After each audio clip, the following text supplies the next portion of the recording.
At the beginning of the movie, we are introduced to Boston Police Detective Nick Walker. As he buries nuggets of gold, he and his partner Bobby Hayes stole from a drug bust earlier that day in his backyard. Nick then covers the buried gold by planting his wife, Julia's favorite orange tree over it. The next morning, Nick and Julia wake up together and enjoy a lovely time together, in which they share how much they love each other before Nick has to leave for work while Julia goes out running. Nick gets to work and chit-chats with his colleagues. Then Bobby arrives late and Nick takes him aside and tells him that he feels guilty about the gold they took and that he buried it in his backyard out of paranoia. Nick adds that he wants to register and return his share to the evidence room. Bobby freaks out at the idea, but Nick calms him down, telling him that he would make sure not to involve Bobby in his report and allow him to use his share for whatever he wants. Bobby takes a minute to process everything and agrees with Nick that returning it is the right thing to do and promises to join Nick in doing so. Then all of a sudden, a report comes into the precinct that details the location of a meth dealer Nick and Bobby's team have been after for a long time. Hence, Nick and Bobby,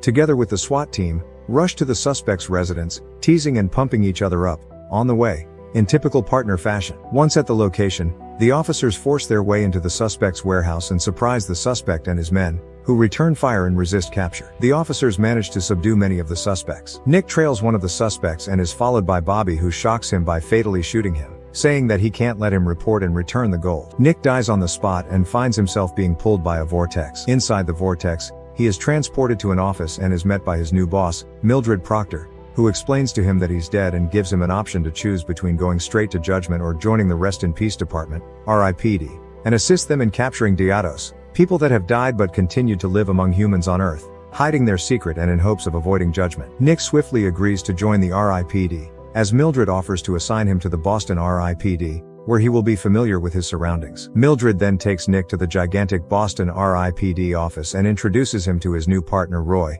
an old but rogue officer who likes to work on his own and complains of being forced into joining forces. Roy immediately takes Nick back to Earth and starts showing him around. Then, to give him closure, Roy takes Nick to see his funeral, which makes him quite sad. Nick sees Julia from afar and runs towards her to talk to her and to explain what's going on. Nick reaches Julia and tries to explain everything, but Julia looks at him in bewilderment and tells him to leave her alone. Then Bobby, who was by Julia's side, confronts Nick and tells him to leave. Then all the people attending the funeral confront him and prevent him from talking to Julia. Nick is confused and asks Roy why his wife doesn't seem to recognize him. Roy explains that the universe blocks anyone from R.I.P.D from revealing their true selves and from sharing about the afterlife. Roy adds that even though they look okay to each other, humans from Earth can only see them as their new identity, which he shows them on their ID.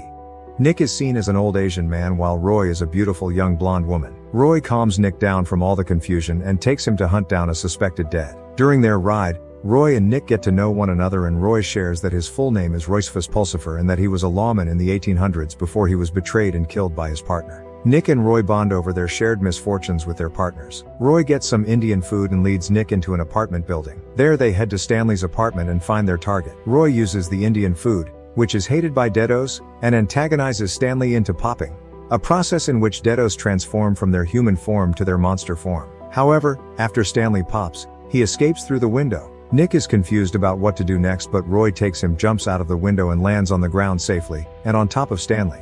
As a result, the popped Stanley vomits nuggets of gold which Nick recognizes to be the same type as those he buried in his backyard. While Nick tries to process this, Stanley runs and escapes. Nick picks some of the gold nuggets, but before Roy and Nick continue their chase, they get into a fight as Nick is annoyed by the way Roy treats him. Nick then throws Roy in front of a bus, which Roy survives but becomes extremely annoyed as he loses his favorite cowboy hat in the process. Roy and Nick return to the office in the vortex while still fighting over the events of the day. They register the nuggets of gold they found into evidence and Nick proposes they must investigate why Stanley tried so hard to conceal the gold from them. Roy doesn't think it is a great mystery and argues to just move on, but Nick pleads with him to help him investigate using his informants. Roy takes Nick to his informant, a deado named Elliot, to find out more about the gold. Elliot resists Nick's approach and refuses to cooperate. Nick threatens Elliot and finally gets his attention. Elliot takes a look at the gold and tells Nick that it's junk and that Stanley probably had it as a sentimental item rather than its preciousness. Nick leaves the gold with Elliot and tells him to keep his ears open for any information on the gold. Then Nick and Roy get to their car and monitor Elliot's movements while still bickering amongst each other. A few moments later, the R.I.P.D officers are shocked to see Bobby meet with Elliot and discreetly take the gold. Nick and Roy tail Bobby and follow him to Nick and Julia's house. Bobby checks on Julia's welfare and then asks her if she has seen Nick burying anything. Julia tells him about the new orange tree and Bobby digs under it and finds Nick's share of the gold,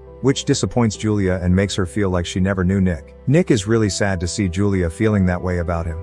Bobby promises Julia that he's going to take care of the gold on behalf of his best friend and takes it away. Nick and Roy trail Bobby as he goes to a train station to meet another Dito named Pulaski and give him the gold. Nick and Roy follow Pulaski and threaten him to tell them about the gold or that they will capture him. Pulaski is not afraid of the threats, pops and escapes to cause mayhem all over the city, with people panicking over the monster running around. Nick follows Pulaski and manages to rescue the case full of gold, but Pulaski gets away. Back in the vortex, Mildred is beside herself with what transpired and gives Roy and Nick an earful. She then tells them that their case is being handled by Eternal Affairs and leads them to its office. There, the Eternal Affairs communicates with Mildred over diagrams, in which they depict that even though Nick and Roy's failure to capture Pulaski has brought so much trouble and shame to the vortex, the officers have stumbled upon a dangerously important artifact called the Staff of Jericho that has the power to reverse the one-way tunnel leading to the vortex, which means that all the Deados can travel back to Earth. This threatens the Earth's fate as it can't handle the chaos that will result from the Deados being released on the living.